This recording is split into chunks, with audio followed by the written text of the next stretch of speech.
കൊണ്ടുവരും. അവർക്ക് കരയണമെന്ന് അവരുടെ നിയമമുണ്ടെന്നാ പറയണം. പക്ഷെ നമുക്ക് അങ്ങനെയല്ല. നമ്മൾ മനസ്സിനെ പിടിച്ചു നിർത്താൻ ശ്രമിക്കും. നബി സല്ലല്ലാഹു അലൈഹി വസല്ലമ തങ്ങൾ ഏറ്റവും അധികം കരഞ്ഞത് ബഹുമാനപ്പെട്ട ഹംസ റളിയല്ലാഹു തആല അൻഹുവിന്റെ വഫാത്തിലും അതുപോലെ ഖദീജ ബിബി റളിയല്ലാഹു അൻഹയുടെ വിടവാങ്ങലിലും. പിന്നെ ഒരുപാട് സമയങ്ങളിൽ നബി സല്ലല്ലാഹു അലൈഹി വസല്ലമ തങ്ങൾ മനസ്സിനെ പിടിച്ചു നിൽക്കുന്നത് പലർക്കും കാണാൻ കഴിഞ്ഞു എന്നാണ്. എത്രയോ സഹാബത്തിന്റെ മയ്യത്ത്, എത്രയോ സന്തത സഹചാരികളുടെ റൂഹ് പിരിഞ്ഞപ്പോൾ ബഹുമാനപ്പെട്ട നബിയുനാ മുഹമ്മദ് മുസ്തഫ സല്ലല്ലാഹു അലൈഹി വസല്ലമ തങ്ങളൊക്കെ പറഞ്ഞു കൊടുത്തു എന്നാണ്. സൈനബ് റളിയല്ലാഹു തആല അൻഹു അതുപോലെയുള്ള പ്രിയപ്പെട്ടവരൊക്കെ മരണപ്പെട്ടപ്പോൾ നബി സല്ലല്ലാഹു അലൈഹി വസല്ലമ തങ്ങളുടെ കണ്ണുനീര് എങ്ങനെ ഒഴുകി എന്ന് പോലും എന്റെ പ്രിയപ്പെട്ടവരെ ആയിഷ ബീവി റളിയല്ലാഹു അൻഹ റിപ്പോർട്ട് ചെയ്യുന്ന നൂറുകണക്കായ ഹദീസുകളിലൂടെ പറയുമ്പോൾ നമുക്ക് കരച്ചിലൊക്കെ വരും. സംഭവം ശരിയാണ്. ഇപ്പൊ എന്റെ വീട്ടിൽ എനിക്ക് വേണ്ടപ്പെട്ടവർ മരിച്ചാൽ ഞാനും കരയും, നിങ്ങൾക്ക് വേണ്ടപ്പെട്ടവർ മരിച്ചാൽ നിങ്ങളും കരയും. പക്ഷേ ഈ കരച്ചിലിനൊരു മര്യാദയുണ്ട്. മരണ വീട്ടിൽ നെഞ്ചത്തടിച്ച് മാറത്തടിച്ച് എന്റെ മച്ച പോയേന്നും പറഞ്ഞ് രണ്ട് കൈയും കൊണ്ട് നെഞ്ചത്തൊരൊറ്റ വിളിയാ, നൈറ്റി മാക്സിയൊക്കെ വലിച്ചു കീറി ഇതാ കിടക്കും. പിന്നെ എങ്ങനെ ഈ മരണ വീട്ടിൽ നിന്ന് ചെറുപ്പക്കാർ മാറി നിൽക്കും? നിങ്ങൾ എന്താ വിചാരിച്ചത്?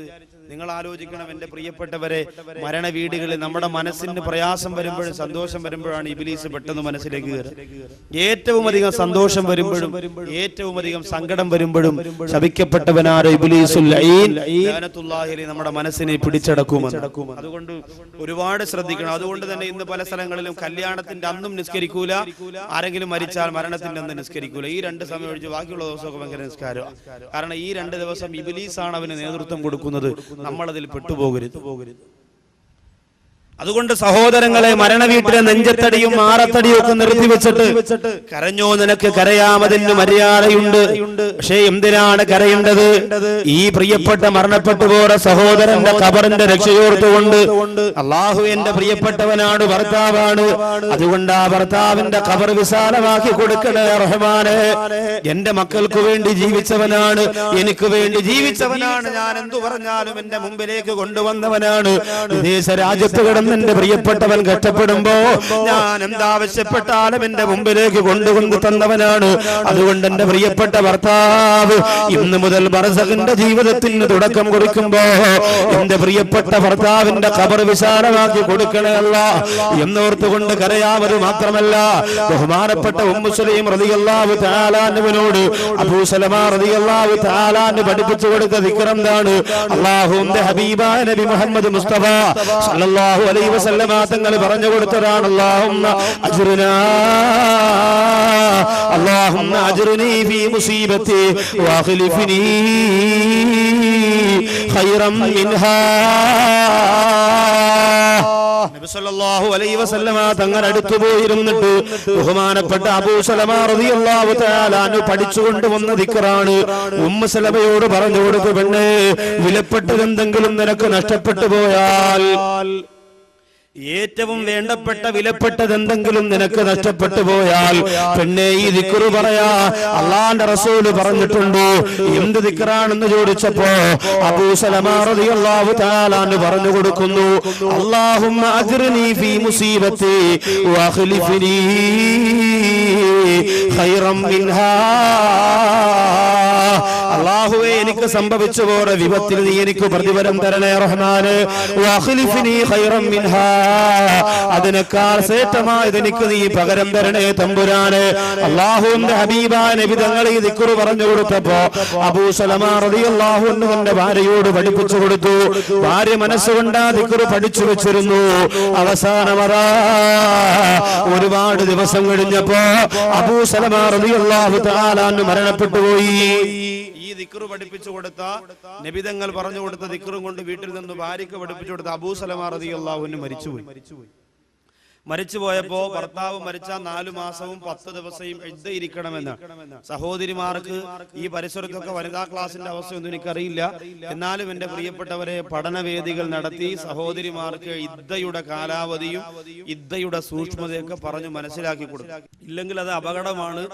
ആ സമയത്ത് അവരാരും പിന്നീട് പഠിക്കാമല്ലോ, ഭർത്താവ് മരിച്ചിട്ടല്ലേ, ഒന്നും പറയാൻ നമുക്ക് പറ്റൂല. നമ്മുടെ ഇദ്ദയുടെ കാലാവധി സഹോദരിമാർ അറിഞ്ഞിരിക്കണം, അത് പഠിക്കണം. ആവശ്യമില്ലാത്തതെല്ലാം പഠിച്ച് ആവശ്യമുള്ളത് മുഴുവനും ഒഴിവാക്കുന്ന ഒരു രംഗം നമുക്ക് ഉണ്ടാവാൻ പാടില്ല. അവനെ 4 മാസവും 10 ദിവസവും ഈ ബഹുമാനപ്പെട്ട ഉമ്മു സലമ റളിയല്ലാഹു അൻഹ ഇദ്ദയിരുന്നപ്പോ ഈ ദുആയാണ് പഠിച്ചത്. ഭർത്താവ് പഠിപ്പിച്ചു കൊടുത്ത ദുആ. അള്ളാന്റെ ഹബീബ് നിന്റെ നേതൃത്വത്തിൽ ഭർത്താവ് തന്റെ വീട്ടിൽ വന്ന് പഠിപ്പിച്ചു കൊടുത്ത ദുആ. എന്ത് ദുആ? അല്ലാഹുമ്മ അജ്റുനി ഫീ മുസീബതി വഖ്ലിഫ് ലീ ഖൈറൻ മിൻഹാ. അല്ലാഹുവേ, എനിക്ക് സംഭവിച്ച എന്റെ വിപത്ത് എന്റെ ഭർത്താവ് എന്നോട് വിട പറഞ്ഞു പോയതാണ്. എത്ര സ്നേഹമായിരുന്നു അല്ലാഹ്, എത്ര സന്തോഷമായിരുന്നു അല്ലാഹ്. വഖ്ലിഫ്നീ ഖൈറൻ മിൻഹാ. ആ ഭർത്താവിനേക്കാൾ നല്ല ഒരു ഉത്തമ കുടുംബനാഥന് എനിക്ക് പകരം തരണേ അല്ലാഹ് എന്നാണ് ആ ദിക്റിന്റെ അർത്ഥം. മക്കള് മരിച്ചാലും എന്തെങ്കിലും സാധനങ്ങൾ നഷ്ടപ്പെട്ടു പോയാലും ഭർത്താവ് മരിച്ചാലും എല്ലാ സഹോദരിമാര് ദിക്റ് ചൊല്ലണം. ഭാര്യമാര് മരിച്ചാലും നിങ്ങൾ അങ്ങനെ തന്നെയാണ് ദിക്റ് ചൊല്ലണം. അങ്ങനെ ദിക്റ് ചൊല്ലുമ്പോ അള്ളാന്റെ ഹബീബ് പഠിപ്പിച്ച ദിക്റിന്റെ മഹത്വമുണ്ടല്ലോ. ആ ദിക്റിന് പകരമായി മരിച്ചുപോയവരെക്കാൾ ശ്രേഷ്ഠമായവരെ നിങ്ങൾക്ക് അല്ലാഹു തിരിച്ചു തരുന്നതാണ്. ബഹുമാനപ്പെട്ട ഉമ്മു സലമ റളിയല്ലാഹു തആല അൻഹ മനസ്സുകൊണ്ട് സഹാബത്തിനോട് പറയുന്ന, സഹാബ, എന്റെ ഭർത്താവ് മരിച്ചപ്പോ അതിനേക്കാൾ ഉത്തമനായവനെ തിരിച്ചു തരണമെന്ന് അല്ലാഹുവിന്റെ റസൂല് പഠിപ്പിച്ച ദിക്ർ ഞാൻ ചൊല്ലിയെങ്കിലും എന്റെ മനസ്സിലറിയാ, ആരാണ് ദുനിയാവിൽ അയാളെക്കാൾ ശ്രേഷ്ഠമായത്? എന്റെ ഭർത്താവിനേക്കാൾ എന്നെ സ്നേഹിച്ചവരാരുമില്ലല്ലോ, എന്റെ ഭർത്താവിനേക്കാൾ ദീനുള്ളവരാരുമില്ലല്ലോ, എന്റെ ഭർത്താവിനേക്കാൾ എന്റെ കുടുംബം പോറ്റുന്നവരാരുമില്ലല്ലോ എന്ന് ചിന്തിച്ചുകൊണ്ട് എനിക്കിനി ആരാണ് ഇതിന് പകരം വരാറുള്ളത്? ഭർത്താവിനേക്കാൾ മെച്ചമായത് ദുനിയാവിൽ വേറെ ആരുമില്ല.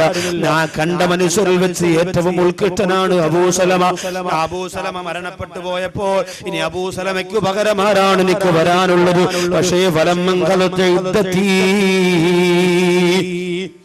ഉമ്മു സലമ റളിയല്ലാഹു അൻഹ പറയുന്നു, എന്റെ ഇദ്ദയുടെ കാലാവധി കഴിഞ്ഞപ്പോൾ ഖത്തബനി റസൂലുള്ളാഹ്,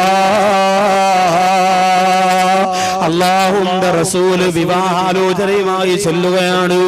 ബഹുമാനപ്പെട്ട ഉമ്മു സലമ റളിയല്ലാഹു അൻഹ പറയുന്നു, 40 ദിവസം ഞാൻ ഇദ്ദയിരുന്നുകൊണ്ട്, 4 മാസവും 10 ദിവസവും ഇദ്ദയിരുന്നുകൊണ്ട് എന്റെ പ്രിയപ്പെട്ട ഭർത്താവിന്റെ വിയോഗത്തിന്റെ ദിക്ർ ഞാൻ അങ്ങ് ചൊല്ലിയപ്പോ, റസൂലുള്ളാഹി പഠിപ്പിച്ച ദിക്ർ അങ്ങ് ചൊല്ലിയപ്പോ, എന്റെ ഭർത്താവിനേക്കാൾ ഉത്തമനായ ഭർത്താവിന് പകരം തരണമെന്ന് കരഞ്ഞുകൊണ്ട് എന്റെ പടച്ച റബ്ബിനോട് പറഞ്ഞപ്പോ അല്ലാഹു എനിക്ക് സമ്മാനമായി തന്നതാരാ? റസൂലുള്ളാഹി തിങ്കൾ ഹബീബുള്ളാഹി തൊയ്വ പദീം ജീവേ തൗഹീദുളി നിലാവേ അർശും കുർസിനും അധിപതിയുടയോന് അസനത്ത് ഉലകത്തിൽ ഉരച്ച പോയേ. അർശും കുർസിനും അധിപതിയുടയോന് അസനത്ത് ഉലകത്തിൽ ഉരച്ച പോയേ. താഹ റസൂലുള്ളാഹി തിങ്കൾ ഹബീബുള്ളാഹി. അല്ലാഹുവിന്റെ റസൂലാണെന്ന് വിവാഹം ആലോചിച്ചു വന്നത്. ആ ദുആ ഞാൻ ചൊല്ലിയത് കൊണ്ട് അള്ളാന്റെ ഹബീബിനെയാണ് പിന്നെ എനിക്ക് ഭർത്താവായിട്ട് കിട്ടിയത്, അൽഹംദുലില്ലാഹ് എന്ന് കരഞ്ഞുകൊണ്ട് തന്റെ പ്രിയപ്പെട്ട സഹാബത്തിനോട് ഉമ്മു സലമ റളിയല്ലാഹു തആല അൻഹ വ്യക്തമാക്കി കൊടുക്കുമ്പോ, മരണ വീട്ടിൽ നെഞ്ചപ്പടിക്കുന്ന പെണ്ണേ, ഭർത്താവിന്റെ പരലോക രക്ഷ ഓർത്തുകൊണ്ടാണ് കരയേണ്ടത്. ഇന്ന് സ്ത്രീകൾ കരയുന്നതെന്തിനാ?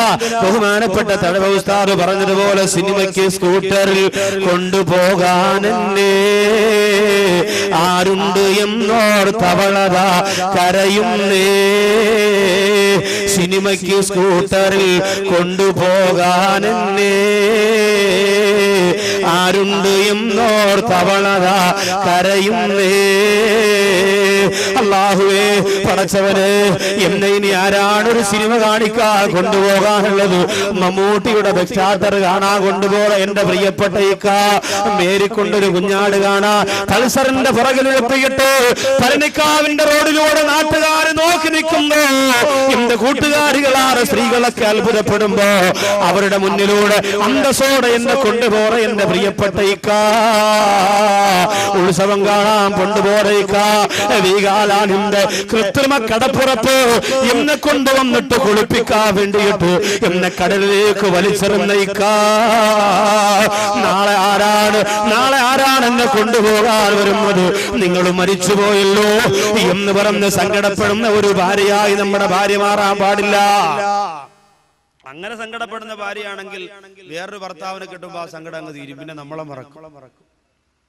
അതിനു വേണ്ടിയിട്ടാണ് നമ്മൾ ഈ കഷ്ടപ്പെടുന്നതെങ്കിൽ അതിലൊരു അർത്ഥമില്ല. ചില ഭർത്താക്കന്മാരൊക്കെ ഇന്ന് പഴയതുപോലെയല്ല, ഭയങ്കര സ്നേഹമാണ്. ഭാര്യമാരോട് ഭർത്താക്കന്മാർക്കുള്ള സ്നേഹമെന്ന് പറഞ്ഞാൽ അളന്ന് തിട്ടപ്പെടുത്താൻ പറ്റൂല. വിളിക്കുന്നത് പോലും എവിടാടാ, നീ എവിടാടാ, ഞാൻ പോരു വഴിയിലാടാ, ഓക്കേടാ. ഭർത്താവ് ഭാര്യ വിളിക്കുന്നതും ഭർത്താവ് ഭാര്യയെ വിളിക്കുന്നതും ഭാര്യ ഭർത്താവിനെ വിളിക്കുന്നതും ഡാഡാണ്. ആലോചിച്ച് നോക്കി. അപ്പൊ ഭയങ്കര സ്നേഹമാണ്. 90 വയസ്സായ ഉപ്പമാര് വരെ മൊബൈലിൽ ഭാര്യയുടെ പേരടിച്ചിട്ടിരിക്കുന്നത് മൈ മോളു എന്നാണ്. എന്റെ മോളു, ചക്കരക്കുട്ടി എന്നൊക്കെ. ഇന്ന് ഭാര്യയുടെ പേര് വിളിക്കുമല്ലോ, കരള്, കൊടല്. ഇതൊക്കെ ഇങ്ങനെ ഈ ആൽബം കണ്ട് എന്റെ പ്രിയപ്പെട്ട ചെറുപ്പക്കാരൊക്കെ ആ മോഡലിലേക്ക് കാര്യങ്ങൾ നിൽക്കും. വലിയ സ്നേഹമാണ്. പ്രിയപ്പെട്ട ഉമ്മായ വേണമെങ്കിൽ വരെ ഉദരത്തിൽ കത്തി കടത്താൻ ഭാര്യ ഒരു മൂളല് തന്നാ മതി, മക്കള് തയ്യാറാണ്. ഉമ്മായെ തള്ളിപ്പറയാനും ഉപ്പായ വീട്ടിൽ നിന്ന് അടിച്ചിറക്കാനും പ്രിയപ്പെട്ട ഭാര്യ ഒന്ന് കണ്ണു കാണിച്ചാൽ റെഡിയാണ്. അതിനൊക്കെ തയ്യാറാണ്. അള്ളാഹു കാത്തുരക്ഷിക്കട്ടെ. എന്റെ പ്രിയപ്പെട്ട സഹോദരിമാരെ, അതുകൊണ്ട് ഭർത്താക്കന്മാര് മരണപ്പെടുമ്പോ നമ്മൾ അങ്ങനെയല്ല ചിന്തിച്ച് കരയാനുള്ളത്. പിന്നെയോ, എന്റെ ഭർത്താവ് എനിക്ക് തന്ന ഭക്ഷണത്തിനും എനിക്ക് തന്ന ചിലവിനും അർഹമായ പ്രതിഫലം നീ പരലോകത്ത് കൊടുക്കണേ അല്ലാ. ഇന്നലെ രാത്രി എന്റെ ശരീരത്തോട് ഒട്ടിച്ചേർന്ന് കിടന്ന എന്റെ പ്രിയപ്പെട്ടവരാണ് ഇന്ന് പച്ചമണ്ണിന്റെ അകത്ത് കിടക്കുന്നതല്ല എന്ന് ഓർത്തുകൊണ്ട് വേണം സങ്കടപ്പെടാൻ. വിഷയത്തിലേക്ക് മടങ്ങി വരട്ടെ. ഏഴാമത് നമ്മുടെ ആത്മാവ് നൊമ്പരപ്പെടുന്നത് എപ്പോഴാണ്? നമ്മുടെ ആത്മാവ് നൊമ്പരപ്പെടുന്നത് എപ്പോഴെന്നറിയുമോ? സന്തൂഖനകത്തേക്ക് നമ്മുടെ മയ്യത്ത് വെച്ചിട്ട് അവിടെ 3 ചുവട്ടടി വീട്ടിൽ നിന്ന് മുമ്പോട്ട് കൊണ്ടു നടക്കുകയാണ്. ലാ ഇലാഹ ഇല്ലല്ലാഹു ലാ ഇലാഹ ഇല്ലല്ലാഹ്. ഒന്നും മിണ്ടാനാകാതെ, ആരോടും സംസാരിക്കാനാകാതെ നിശ്ചലമായി തളർന്നു പോയ സന്തൂഖിന്റെ അകത്ത് കിടക്കുന്ന എന്റെ പ്രിയപ്പെട്ടവര്, ഇന്ന് മരിച്ചാൽ നാളെ ഞാനും നിങ്ങളും നേരിടേണ്ടുന്ന രംഗമിതാണ്. അങ്ങനെ കൊണ്ടുപോകുമ്പോ 6ാമത് റൂഹ് വിളിച്ചു പറയുന്ന രംഗെന്നറിയോ? യാ ഹിബായി വയാ ഔലാദി. എന്റെ പ്രിയപ്പെട്ട മക്കളെ, എന്നെ ഇഷ്ടപ്പെടുന്നവര്, എന്റെ കുടുംബക്കാര്, എന്റെ ബന്ധുക്കളെ എന്ന് വിളിച്ചിട്ട് 6ാമത് റൂഹ് വിളിച്ചു പറയുന്നു, നിങ്ങളാരും എന്നെ പള്ളിപ്പറമ്പിലേക്ക് കൊണ്ടുപോകുമ്പോ ദുനിയവിയായ കാര്യങ്ങളെ സംസാരിച്ചു കൊണ്ടുപോകല്ലേ. എന്റെ മഗ്ഫിറത്തിന് വേണ്ടി, എന്റെ ശരീരത്തിന്റെ മഗ്ഫിറത്തിന് വേണ്ടി പാപമോചനം തേടണമെന്ന് വിളിച്ചു പറയുമ്പോ എന്റെ പ്രിയപ്പെട്ട സഹോദരങ്ങളെ, മയ്യത്ത് കൊണ്ടുപോകുമ്പോ മൊബൈൽ ചെവിയിൽ വെച്ചുകൊണ്ട് പോകുന്നവരില്ലേ, സിനിമാ പാട്ട് പാടിക്കൊണ്ട് പോകുന്നവരില്ലേ, എന്തിനേറെ മയ്യത്ത് പൊതിയുമ്പോ പോലും ദുനിയാവിന്റെ കാര്യം പറഞ്ഞ് പൊട്ടിച്ചിരിക്കുന്നവരില്ലേ. പിന്നെയല്ലേ കൊണ്ടുപോകുമ്പോ ബഹുമാനപ്പെട്ട ഹസൻ ബസ്രി റളിയല്ലാഹു അൻഹുവിന്റെ ഉമ്മ, ആ പ്രിയപ്പെട്ട ഉമ്മയുടെ മയ്യത്ത് ഇങ്ങനെ കൊണ്ടുപോകുമ്പോൾ ഒരു സഹോദരൻ ചിരിച്ചു പോവുകയാണ്. ചിരിച്ചുകൊണ്ടിരിക്കുന്ന സഹോദരനോട് ഹസൻ ബസ്രി റഹിമഹുല്ലാ ചോദിക്കുന്നു, എടോ നിനക്ക് സ്വർഗ്ഗമുറപ്പായോ? ആഖിറത്തിന്റെ വിജയം നിനക്കുറപ്പായോ? ആ സഹോദരൻ പറയുന്നു, ഇല്ല. ഹസൻ ബസ്രി റളിയല്ലാഹു അൻഹു പറയുന്നു, പിന്നെ എങ്ങനെ നിനക്ക് ചിരിക്കാൻ കഴിയും? ദുനിയാവിലെത്രയോ ആഡംബരത്തിന്റെ കോടാല് കൊണ്ട് ആത്മീയത വെട്ടിമുറിച്ച മനുഷ്യനല്ലേ, ഒന്നും ചലിക്കാൻ പോലും കഴിയാറ് ഇന്ന് കിടക്കുന്നൊരു പ്രിയപ്പെട്ടവര്, ഇവിടെ എന്തെല്ലാം എടുത്തുമറിച്ച മനുഷ്യനാണ്. പള്ളിയിൽ എന്തൊക്കെ ബഹളമായിരുന്നു, നാട്ടിലെന്തൊക്കെ ബഹളമായിരുന്നു. കുറച്ച് പണം കിട്ടിയപ്പോ നാട്ടുകാരെ മുഴുവനും ചവിട്ടി തേച്ചുകൊണ്ട് പണത്തിന്റെ പത്തി വിടർത്തി ആടുന്നത് കൊണ്ട് അറിയാറ് ആനന്ദ നൃത്തത്തിന് ചുവട് വെച്ച് പോറ മനുഷ്യരല്ല, ദുനിയാവിന്റെ പച്ചമണ്ണോട് ചേർന്ന് പോയില്ലേ? അതുകൊണ്ട് സഹോദരങ്ങള്, ആ മയ്യത്ത് കൊണ്ടുപോകുമ്പോ നീ ചിന്തിക്കാറുള്ളത് എന്താണ്? നാളെ ഇതുപോലെ ഞാനും പോകുമല്ല. അതുകൊണ്ട് ഇവിടെ ചിരിക്കാറുള്ള സ്ഥലമല്ല, ഇവിടെ സന്തോഷിക്കാറുള്ള സ്ഥലമല്ല. ഈ മയ്യത്തിന് വേണ്ടി അല്ലാഹുമ്മ ഗഫിർ ലഹു വർഹംഹു, അല്ലാഹുമ്മ സബ്ബിത്ഹു ഇൻദസ്വാ, അല്ലാഹുമ്മ ജാഫിൽ ഖബറം ജംബൈ എന്ന മനോഹരമായ ദിക്റുകൾ ചൊല്ലിയിട്ട് ആ മയ്യത്തിന് വേണ്ടി നിറകണ്ണുകളോട് അല്ലാഹുവോട് പാപമോചനം ചോദിക്കേണ്ടുന്ന സമയമാണ്. ആ സമയത്ത് പോലും നമ്മൾ മൊബൈൽ തറയിൽ വെക്കൂലല്ലോ. എല്ലാരും മൊബൈൽ ഇങ്ങനെ ഇവിടെ ഇങ്ങനെ വെച്ച് തല ഇങ്ങനെ ഇരിക്കണം എല്ലാരും. യഥാർത്ഥത്തിൽ തല തിരിഞ്ഞു എന്ന് പറഞ്ഞാൽ ഇതാ തല തിരിഞ്ഞവൻ. തല തിരിഞ്ഞെന്ന് പറഞ്ഞാൽ ഇതാ സ്വഭാവം തെറ്റുന്നതല്ല, തല ഇങ്ങനെ തിരിഞ്ഞിരിക്കും. ബൈക്കിൽ എന്താ പോരി വഴി കഴിഞ്ഞടാ, ഓക്കേടാ ഓക്കേടാ, തല ഇങ്ങനെ. സ്ത്രീകൾ വീട്ടിൽ മീനിറക്കുന്നതോ മത്സ്യം, ഇന്ന് അയല അടി കിട്ടിയത് മൊബൈൽ ഇതാ ഇങ്ങനെ ചെവിരിക്കുക, ഇന്ന് അയല. ചെറുപ്പക്കാര് പള്ളിയുടെ ബാത്റൂമിൽ പോയാൽ ഒരു വലത്തേക്കയുടെ ഒരു വെള്ള സിബിലും ഇടത്തേക്ക് ഇങ്ങനെ മൊബൈലിലും. അത് ശരിയടാ, ബാത്റൂമിലാണ്. വെറുതെ പറയണമെന്നല്ല ഇത്, അവന് ദുനിയാവിന്റെ കാര്യങ്ങൾക്ക് മാത്രമേ ഉള്ളല്ലോ ധൃതി, അല്ലേ? ആലോചിച്ചു എന്തെല്ലാം കാര്യങ്ങളാണ് ഭൗതികമായ ലോകത്ത്. നമ്മൾ ഈ മൊബൈല് എപ്പോഴും ഫുൾ ടൈം നമ്മുടെ കയ്യിലുണ്ടാവും എന്ന് പറഞ്ഞാൽ ആവശ്യത്തിന് ഇത് ഉപയോഗിക്കണ്ട എന്നല്ല ഞാൻ പറയുന്നത്. മറിച്ച് ഈ ഇങ്ങനെയുള്ള സ്ഥലങ്ങളിൽ, ഇങ്ങനെയുള്ള സാഹചര്യങ്ങൾ, അതിനൊരു നിയന്ത്രണം ഞാനും നിങ്ങളും കൊടുത്തില്ലെങ്കിൽ അപകടമാണ്, വല്ലാത്ത ബുദ്ധിമുട്ട് നമുക്കുണ്ടാവും. മരണ വീട്ടിൽ പോലും മയ്യത്തിനെ കിടത്തി പൊതിഞ്ഞ് പള്ളിക്കകത്ത് കൊണ്ടുവന്നപ്പോ മയ്യത്തിന്റെ വയറ്റിന്റെ കഫം പൊതിഞ്ഞു വെച്ച് വയറ്റിന്റെ ഉസ്താദ് ചോദിച്ചത് ആ മയ്യത്ത് അനങ്ങുന്നുണ്ട്, മരിച്ചിട്ടില്ല. അപ്പൊ നിസ്കരിച്ചുകൊണ്ട് അടക്കിയിരുന്നെങ്കിൽ എന്തിനാ? മോൻ പറഞ്ഞു, ഉസ്താദെ അത് ജീവനുള്ളതല്ല, എന്റെ മൊബൈല് വൈബ്രേഷനാണ്. ഉസ്താദ് പെട്ടെന്ന് പുതിയാൻ പറഞ്ഞപ്പോൾ ഞാനും കൂടെ കുനിഞ്ഞു ഇങ്ങനെ കെട്ടിക്കൊണ്ടുന്ന മൊബൈൽ അങ്ങ് വീണ്. പിന്നെ ഞാൻ വിചാരിച്ചു ഇപ്പൊ എടുക്കണ്ട, വാപ്പാക്ക് എന്തെങ്കിലും ബുദ്ധിമുട്ടുണ്ടെങ്കിൽ പോയിട്ട് വിളിച്ച് പറയട്ടെ. ഇതെന്റെ പ്രിയപ്പെട്ട ആലോചിച്ച് നോക്ക്, മരണ വീട്ടിൽ മയ്യത്ത് പൊതിയുമ്പോ വരെ അത്രയ്ക്ക് ലാഘവത്തോടു കൂടിയില്ലേ നമ്മൾ ആലോചിക്കും. വെറും ലാഘവത്തോടു കൂടി ചെയ്യാ. അതുകൊണ്ട് ശ്രദ്ധിക്കണം. എല്ലാവരും മൊബൈൽ ഉപയോഗിക്കുന്നവർ, എല്ലാ സകല ആൾക്കാരും അതിനു വേണ്ടി ഉപയോഗം. പിന്നെ പക്ഷെ പലർക്കും പറഞ്ഞുകൂടെ, ഗൾഫിൽ നിന്ന് വാപ്പമാ പിന്നെ മക്കൾ വരുമ്പോ ആദ്യം വാപ്പാക്ക് നീളമുള്ള മൊബൈൽ വാങ്ങിച്ചു. പാപ്പ ഉടനെ കടയിൽ വന്നിട്ട് കോയാക്കാട് പറയടാ, മോൻ കൊണ്ടുവന്നതാ അടിപൊളി മൊബൈലാണ്, സെറ്റപ്പാന്നൊക്കെ പറയും. ഉടനെ ഇതൊന്ന് ഓണാക്കാൻ നല്ലതുപോലെ അറിഞ്ഞുകൂടാ, ഓഫ് ആക്കാൻ അറിഞ്ഞുകൂടാ, കോള് വരുമ്പോ എടുക്കാൻ മാത്രം അറിയാം. അതുകൊണ്ട് ആദ്യമായിട്ട് വെള്ളിയാഴ്ച പള്ളിയിൽ പോയി. പള്ളിയിൽ ചെല്ലുമ്പോൾ ഉസ്താദ് എന്താ പറയാ? സഫുകൾ നേരെയാക്കുക, മൊബൈൽ ഓഫ് ആക്കുക. എല്ലാ ഉസ്താദന്മാരും പറയും. പറഞ്ഞില്ലെങ്കിൽ അന്ന് അവിടെ ബഹളമാണ്. ഇപ്പാവാക്ക് ഇത് ഓഫ് ആക്കാനും പറഞ്ഞൂടാ. ഉസ്താദ് അങ്ങനെ പള്ളിയൊക്കെ നിശബ്ദമായി എന്ന് പറഞ്ഞ സൂറത്ത് അങ്ങോട്ട് തുടങ്ങിയപ്പോ പാപ്പാരെ മൊബൈലിൽ ഉമ്മാമ വിചാരിച്ചു ഒന്ന് വിളിച്ചു നോക്കാം, പള്ളിയിൽ പോയതല്ലേ, മൊബൈലും കൊണ്ട് പോയല്ലേ, കിട്ടുമോന്നറിയാലോ. വീട്ടിൽ നിന്ന് വിളിച്ചപ്പോ ഉപ്പാവരെ മൊബൈലിൽ പെണ്ണേ പെണ്ണേ നീ എന്റേതല്ലേ പാട്ട് കേൾക്കാൻ. ഉടനെ മോദി മാമ അല്ലോ പള്ളിക്കകത്തും പെണ്ണ പടച്ചു. നോക്കുമ്പോ ഇയാള് മൊബൈലിന്റെ മണ്ടേ കേറി നിൽക്കാണ്. ഇത് ഓഫ് ആവണല്ലോ സംഭവം. ചൈന സെറ്റാണ്, ഹൗദി കിടന്നാലും വലിയ കേട്ടോണ്ടിരിക്കും, ഓഫ് ആവൂല. അങ്ങനെ ഇതിനെ മണ്ടേ കയറി നിൽക്കാണ്, ഇത് ഓഫ് ആവുന്നില്ല. അവസാനം ഉസ്താദ് ഈ ശബ്ദമെല്ലാം അവിടെ കേട്ട് പള്ളിക്കകത്ത് ആകെ ഗ്രാനൈറ്റ് ആയതുകൊണ്ട് എക്കോ ആണല്ലോ മൊത്തം ഇങ്ങനെ കേട്ടു. ഉസ്താദിന്റെ സൂറത്തും തെറ്റി. ഉടനെ പുറകിൽ നിന്ന് ഒരാൾ ഉണർത്തി കൊടുക്കണമല്ലോ. ഉടനെ അപ്പുറത്ത് നിന്ന് ഇപ്പാ പറഞ്ഞിടേ അത് ഈ സൂറത്തിലല്ല അടുത്ത സൂറത്തിലാണ്. ആകെ ഒരുത്തനാണെങ്കിൽ എന്ത് ചെയ്യാ? പള്ളിക്കകം വെള്ളിയാഴ്ച അത് എത്ര നല്ല തക്കവയോട് ഉസ്താദ് അലി റളിയല്ലാഹു ചരിത്രമൊക്കെ പറഞ്ഞ് ഭയങ്കര ഹുത്തുബയൊക്കെ ഓതി കരഞ്ഞുകൊണ്ട് നിസ്കാരം തുടങ്ങിയതാ. അവസാനം ഓരോരുത്തർ കരഞ്ഞുകൊണ്ട് ഇറങ്ങി പോക്ക് തുടങ്ങി. താമസിച്ചു വരുന്ന കുറെ ചെറുപ്പക്കാർ പറഞ്ഞാ ഇന്ന് ആ പള്ളി നിസ്കാരമല്ല, അവിടെ ഗാനമേളയാണെന്ന് ഉസ്താദിന്റെ പാട്ടൊക്കെ കേൾക്കുന്നത്, നമുക്ക് തിരിച്ചു പോകാം. അങ്ങനെ എത്ര ഒന്ന് ശ്രദ്ധിച്ചാൽ മാത്രം മതിയല്ലോ. ഇത് മരണ വീട്ടിൽ മയ്യത്ത് കൊണ്ടുപോകുമ്പോ ബഹളം, അതുപോലെ നിസ്കാരം തുടങ്ങുമ്പോ ബഹളം, സമി അല്ലാഹു ലിമൻ ഹമിദ എന്ന് പറയുമ്പോ പാട്ട്. പിന്നെ അവസാന ചെറുപ്പക്കാരൊക്കെ സുജൂദി പോകുമ്പോഴാണ് മൊബൈൽ അളയാ, പിന്നെ വിളി ഞാൻ നിസ്കാരത്തിലാണ് അത്തയ്യാത്ത് പോകുമ്പോൾ വിളി, ഇങ്ങനെ പറയും. കാരണം ഇത് പള്ളിക്കകത്ത് നിരന്തരം ഇങ്ങനെ ആയി. സഹോദരിമാരും സഹോദരങ്ങളൊക്കെ ശ്രദ്ധിക്കണം. പഴയ കാലത്ത് സഹോദരിമാർക്ക് മൊബൈൽ ഉപയോഗം എന്ന് പറയുന്നത് പേടിയായിരുന്നു, ലജ്ജയാണ്. എങ്ങനെ ഞാൻ വലിയ കേക്കല്ലേ പടച്ചോരി എന്ന് പറഞ്ഞാൽ പോവാണ്. ഇന്ന് ജംഗ്ഷനിൽ പോയി നിന്നാ 4 മൊബൈലും 7 പോക്കറ്റും 10 മെമ്മറി കാർഡ് 74 സിമ്മുമായിട്ടാണ് നടക്കുക. മൊബൈലിൽ പോയി ഹലോ ജംഗ്ഷനിലേക്ക് പറഞ്ഞിക്കാവില്ല,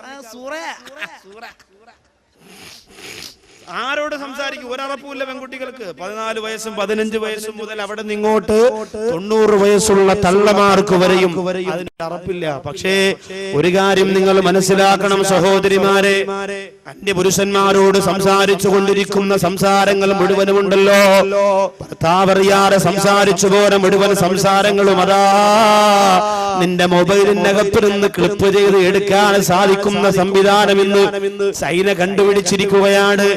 ഞാൻ എന്റെ മൊബൈലിലൂടെ ആരോടൊക്കെ സംസാരിച്ചിട്ടുണ്ടോ അതാര് കേൾക്കണ്ട, ആരും അറിയണ്ട. എന്റെ മൊബൈൽ ഒരു മൊബൈൽ ഷോപ്പിൽ കൊണ്ടു കൊടുത്താൽ അതിന്റെ അകത്തിരുന്ന് ഞാൻ ഇന്ന് വരെ സംസാരിച്ച സംസാര സകലങ്ങൾ മുഴുവനും റെക്കോർഡ് ചെയ്ത് എടുക്കാൻ കഴിയുന്നതാണ്. നിങ്ങൾ ആരും അറിയണ്ട, കടയിൽ കൊണ്ട് കൊടുത്താൽ 10 മിനിറ്റത്തെ കേസ്. നമ്മൾ ഇന്ന് വരെ സംസാരിച്ചത് മുഴുവനും അങ്ങനെയാണെങ്കിൽ സകലതും പൊളിയും. സഹോദരിമാരെ ആലോചിച്ച് നോക്കിയേ,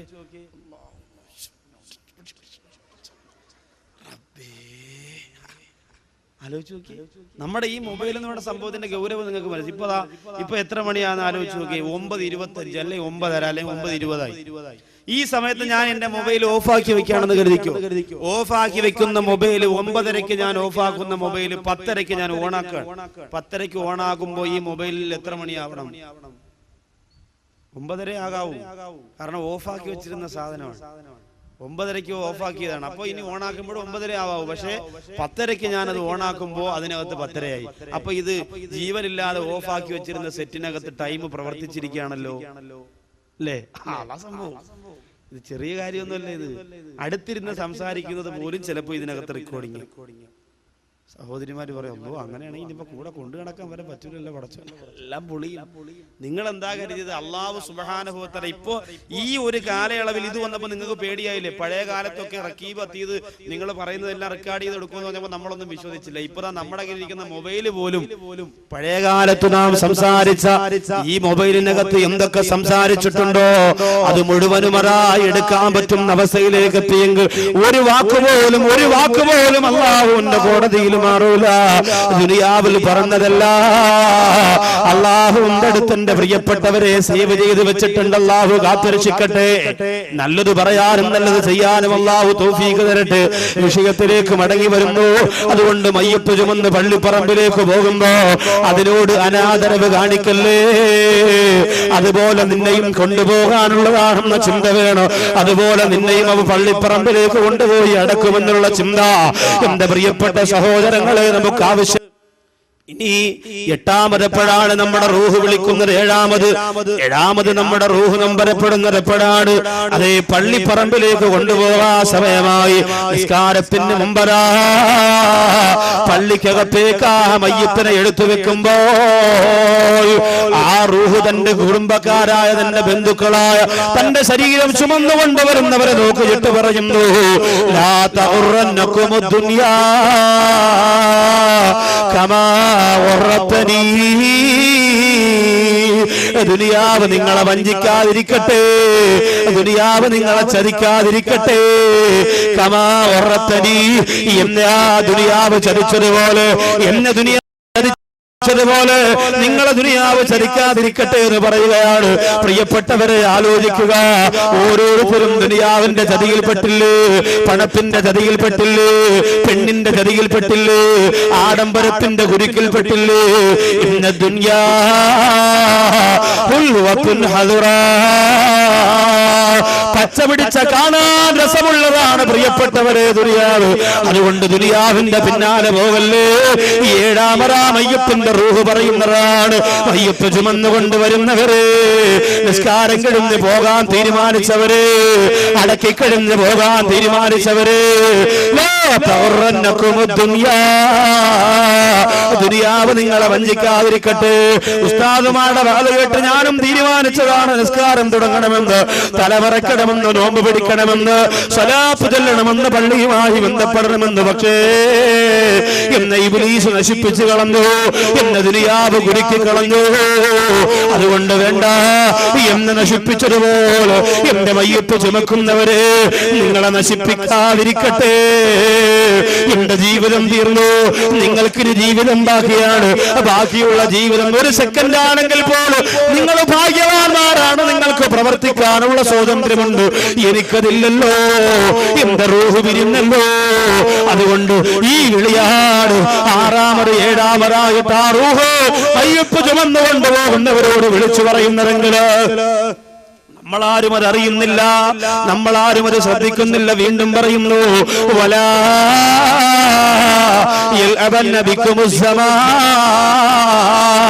ഈ കാലഘട്ടം നിങ്ങളെ തട്ടിക്കളിക്കാതിരിക്കട്ടെ. ഇതിനൊരുപാട് ഭംഗിയാണ്, ഒരുപാട് രൂപാന്തരം മാറിയിട്ട് മാറി മാറി വന്നുകൊണ്ട് നിങ്ങളെ നശിപ്പിക്കാനും നിങ്ങളെ വഞ്ചിക്കാനും സാധ്യതയുണ്ട്. അതുകൊണ്ട് നിങ്ങളതിൽ പെട്ടുപോകല്ലേ. എന്റെ മയ്യത്ത് കണ്ടോ, എന്റെ കുളിപ്പിക്കല് കണ്ടോ, എന്റെ ഖബറടക്കം കണ്ടോ, ഈ കിടക്കുന്ന കിടപ്പ് കണ്ടിട്ട് നിങ്ങൾ ഗുണപാഠം സിദ്ധിക്കുക, നിങ്ങൾ നല്ലവരാകുക. എന്റെ മയ്യത്ത് കണ്ടതുകൊണ്ട് നിങ്ങൾ നന്നാവുക എന്ന് ആ റൂഹ് വിളിച്ചു പറയുമ്പോ എത്രയോ മയ്യത്തുകൾ അടക്കം ചെയ്തവരാണ് നമ്മള്, എത്രയോ മയ്യത്തുകളുടെ നെഞ്ചിന് മീതെ മണ്ണിട്ടവരാണ് നമ്മള്, എത്രയോ മയ്യത്ത് നിസ്കാരം നടത്തിയവരാണ് നമ്മള്. എന്നിട്ടതെല്ലാം കഴിഞ്ഞിറങ്ങുമ്പോ എന്തേ നമ്മുടെ മനസ്സ് വല്ലാതെ മുരടിച്ചു പോകുന്നു.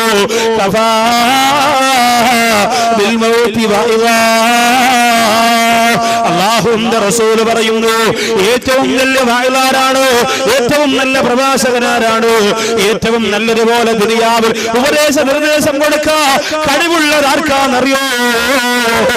അത് മരണത്തിന് മാത്രമാണ്, അത് മരണത്തിന് മാത്രമാണ്. മരണത്തെ കുറിച്ച് ചിന്തിക്കുന്നവർക്ക് ഈമാനില്ലാത്ത നിമിഷം കിട്ടില്ല. മരണത്തെ കുറിച്ച് ചിന്തിച്ചുകൊണ്ട് നിസ്കരിക്കുന്നവർക്ക് ആ നിസ്കാരത്തിന് വല്ലാത്ത രസമാണ്. മരണത്തെ കുറിച്ച് ചിന്തിച്ചുകൊണ്ട് ഖുർആൻ ഓതുന്നവർക്ക് ഖുർആൻ ഓതി കൊതി തീരൂല. പക്ഷേ നമ്മളാരും ചിന്തിക്കാത്തത് എന്തുകൊണ്ടാണ്? ഉസ്താദേ, ഞാൻ സഞ്ചരിക്കുന്ന വാഹനം അറിയൂല, ഞാൻ കഴിക്കുന്ന ഭക്ഷണത്തിൽ വിഷാംശം ഉണ്ടാവില്ല, എനിക്ക് ക്യാൻസർ വരില്ല, എനിക്ക് ട്യൂമർ വരില്ല, എനിക്ക് അപകടം വരില്ല. ഇതൊക്കെ ചിന്തിച്ചുകൊണ്ട് കഴിയുന്നവരെ ഇതിനേക്കാൾ ആർത്തിയോട്, ഇതിനേക്കാൾ ആഗ്രഹത്തോട്, ഇതിനേക്കാൾ ആശയോട് ഇവിടെ ഭരണിക്കാവിൽ ജീവിച്ചിരുന്ന നൂറുകണക്കാട് മനുഷ്യര് ഞാനും നിങ്ങളും കൊണ്ടുപോയിട്ട് പച്ചമണ്ണിലേക്ക് കുടിച്ചു മൂടിയില്ലേ? മുകളിൽ മണ്ണാണ്, അടിയിൽ മണ്ണാണ്, അരികിൽ മണ്ണാണ്. എന്റെ പ്രിയപ്പെട്ടവരെ, കിടന്നിട്ടുണ്ടോ? പട്ടുമെത്തയിൽ മാത്രം കിടന്നാ പോരല്ലോ, പച്ചപ്പറയിൽ കിടന്നിട്ടുണ്ടോ?